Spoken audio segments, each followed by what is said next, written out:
Throwing pottery is great fun. The act of throwing pottery, which is essentially to create pottery through the use of a device known as a potter's wheel, is one that many people go into their first pottery class expecting to enjoy immediately. While it is an essential pottery skill for some of the many pottery techniques, it is not something that is generally taught in the first class of an introduction to pottery sort of environment.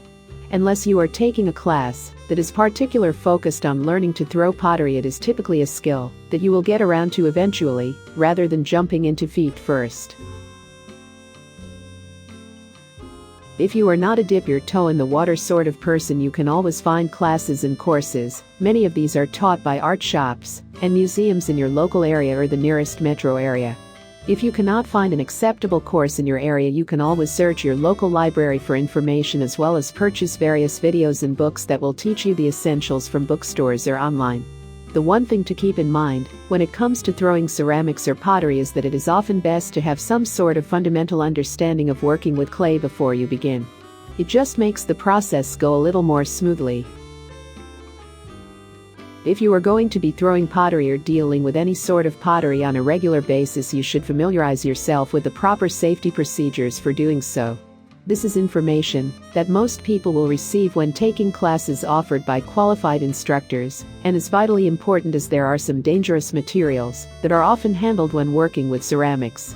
If not, you can find a great list of safety measures for working with pottery by doing a simple search online. I do recommend you study them well, as I am sure you do not wish to risk your health for the sake of a hobby, even one as enjoyable as making pottery.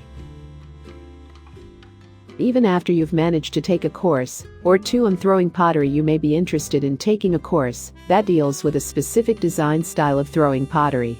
One popular style is raku pottery. You can often purchase videos for various styles that will be rather simple to follow once you have general throwing basics down, and you can move on to more stylized methods of throwing pottery that are a bit more challenging and more fun in the long run. Increasing skills and expanding them is always a great pursuit, and there are simply so many things that can be accomplished with pottery. Not only is throwing pottery a great deal of fun when learning and doing for yourself, it is also amazing and beautiful to watch someone else doing. There have been several videos made that consist of people throwing pottery and displayed on websites such as Google Video or YouTube. These are often quite popular for viewers because the process is so beautiful in and of itself, and then it creates something that is equally beautiful in most cases. If you have not had the experience to watch an experienced potter at the wheel, you really should make an effort to do so. It's a type of magic that is all its own. Remember, when it comes to throwing pottery, that it is often best to begin small and work your way up to bigger and better things. The more you know about the little steps, the better prepared you will be for the more complicated steps that come later. If you have the opportunity to take lessons from those with superior skills, do not take them for granted.